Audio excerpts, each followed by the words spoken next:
बिस्मिल्लाहिर्रहमानिर्रहीम। अस्सलाम वालेकुम स्टूडेंट्स, आपको बकमाली उर्दू चैनल पर खुश आमदीद। स्टूडेंट जमात नाहम के उर्दू के पेपर में आने वाली फेडरल बोर्ड और पंजाब बोर्ड के उर्दू के पेपर में आने वाली जो अखलाकी कहानियाँ हैं, उस सिलसिले की आज हम 11वीं कहानी पढ़ेंगे, जिसका उन्वान है ना इत्तेफाकी का अंजाम। पुराने ज़माने का जिक्र है कि एक किसान के पास बड़े बड़े सींगों वाले 2 बैल थे।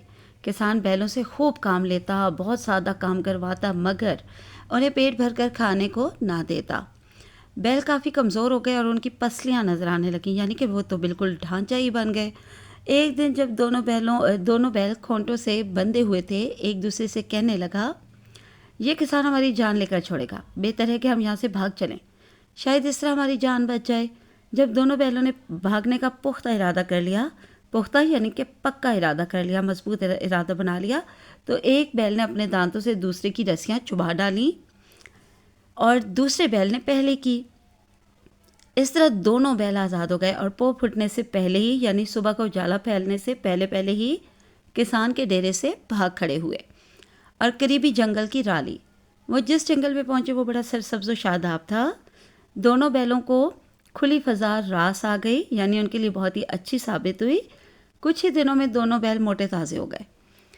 इन दोनों में बड़ा इत्तेफाक था। दोनों हमेशा एक दूसरे के करीब चरते और कभी कोई उफ्ताद यानी कोई मुसीबत आ पड़ती तो उसका मिलजुल कर मुकाबला करते और बड़े चैन सुकून से आराम से रहते। एक दिन एक शेर इधर आ निकला। उसने 2 मोटे ताज़े बैल देखे तो शिकार करने की गर्ज से एक बैल पर हमला आवर हुआ। जो ही दूसरे बैल ने देखा तो उसने शेर को अपने सींगों पर ले लिया। शेर इस हमले की ताब ना लाया, यानी बर्दाश्त ना कर सका और ज़ख्मी होकर अपनी जान बचाने को भाग खड़ा हुआ। इस तरह शेर ने कई दिनों के वक्फे से एक बैल को शिकार करना चाहा, मगर वो जब भी किसी एक बैल पर हमला करता तो दूसरा बैल उसे सींग मारता, चुनाचे वो हर बार नाकाम रहा। इसी जंगल में एक लूमड़ी भी रहती थी। उसने ये माजरा देखा तो एक दिन मौका पाकर शेर से कहने लगी, आप मेरी मदद के बगैर बैलों का शिकार नहीं कर सकते। अगर आप मेरा हिस्सा देने का वादा करें तो मैं इनका शिकार करवा सकती हूँ। शेर ने हामी भर ली। शेर से रुखसत होकर लूमड़ी एक बैल के पास गई और दूसरे बैल के खिलाफ उसके कान भरे। फिर वो दूसरे बैल के पास गई और पहले बैल के खिलाफ उसके कान भरे। इस तरह लूमड़ी ने दोनों बैलों में बदगुमानी पैदा कर दी, यानी उनके दिलों में एक दूसरे के खिलाफ नफरत पैदा कर दी। इस काम से फारिग होकर लूमड़ी शेर के पास गई और उसे खुशी खुशी बताया कि उसने दोनों बैलों में नाइतफाक़ी पैदा कर दिया। अब वो एक दूसरे की मदद हरगिज़ नहीं करेंगे। आप आसानी से उन्हें अपना शिकार बना सकते हैं। चुनांचे शेर ने ऐसा ही किया।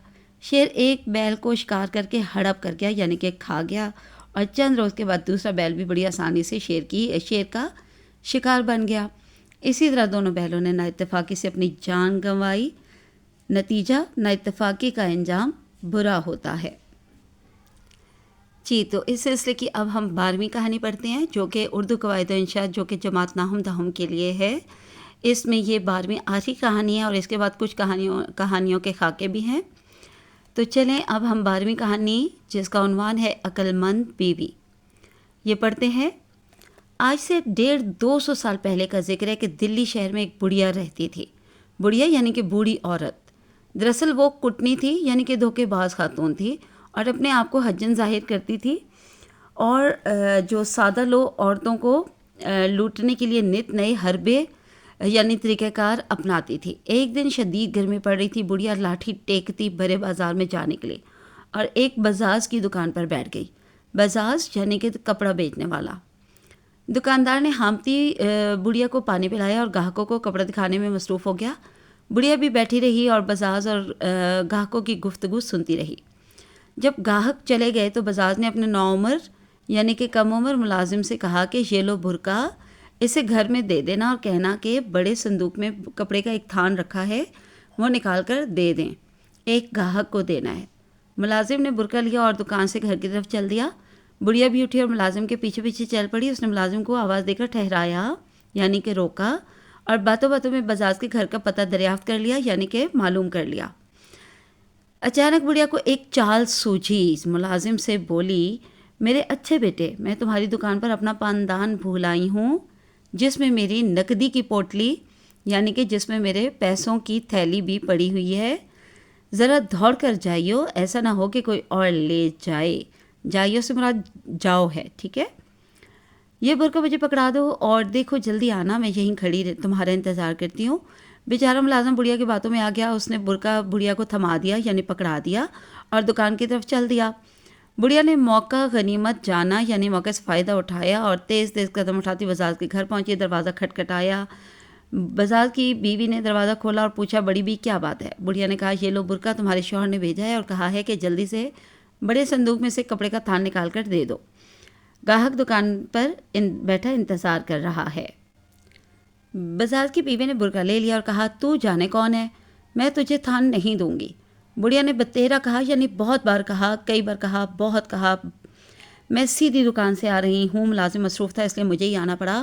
مگر بزاز کی عورت ٹس سے مس نہ ہوئی. ٹس سے مس نہ ہونا یعنی اس پہ کوئی اثر نہ ہوا اور کسی صورت بھی تھان دینے پر رضامند نہ ہوئی، بلکہ جب بڑھیا نے برقع واپس مانگا تو وہ بھی واپس دینے سے انکار کر دیا. بڑھیا نے سوچا کہ یہ عورت میرے فریب میں نہیں آئے گی، یعنی میرے دھوکے میں نہیں آئے گی. اگر ملازم پہنچ گیا تو اس کے فریب کا پردہ چاک ہو جائے گا، یعنی اس کا یہ جو دھوکہ ہے وہ کھل کر سامنے آ جائے گا اور اسے پولیس کے حوالے ہونا پڑے گا. چنانچہ چپکے سے رفو چکر ہو گئی، یعنی فرار ہو گئی، بھاگ گئی اور بزاز کی عقل مند بیوی لٹنے سے بچ گئی. کسی نے سچ ہی کہا ہے، پاک رہو بے باک رہو. جی تو اسٹوڈینٹس 12 پوری کہانیاں ہم پڑھ چکے ہیں. اب یہاں پر خاکے کی مدد سے کہانی لکھنا، تو کبھی کبھی ایسے خاکہ بھی دیا جاتا ہے کہ خود کہانی مکمل کریں. تو یہ خاکے وغیرہ یہاں دیے ہوئے دیکھ لیجئے. ان میں سے کچھ کہانیاں تو پہلے سے ہی آپ کو آتی ہوں گی، آپ انہیں خود مکمل طور پر کہانی کی صورت میں لکھ سکتے ہیں. بہرحال انشاءاللہ آپ کو آگے جلد یہ میں مکمل جو ہے ہینڈ ریٹن نوٹس کی فارم میں دے دوں گی، خود پڑھا دوں گی انشاءاللہ. نوٹس تیار کر لوں تو بہرحال جہاں سے آپ ان کے خاکے بھی دیکھ لیجئے.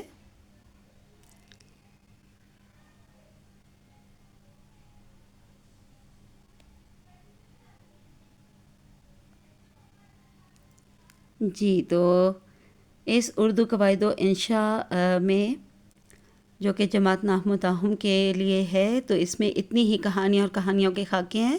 یہ آج ہم نے مکمل کر لی ہیں کہانیاں. اور اس کے علاوہ بھی میں پاسٹ پیپرز میں سے جو بھی اہم اخلاقی کہانیاں وہاں پر ایسی آئی ہوئی ہیں جو اس بک میں نہیں تھیں، ان کے بھی نوٹس انشاءاللہ آپ کو جلد کرواؤں گی. آج کے لیے اتنا کافی ہے. اللہ حافظ اینڈ فی امان اللہ.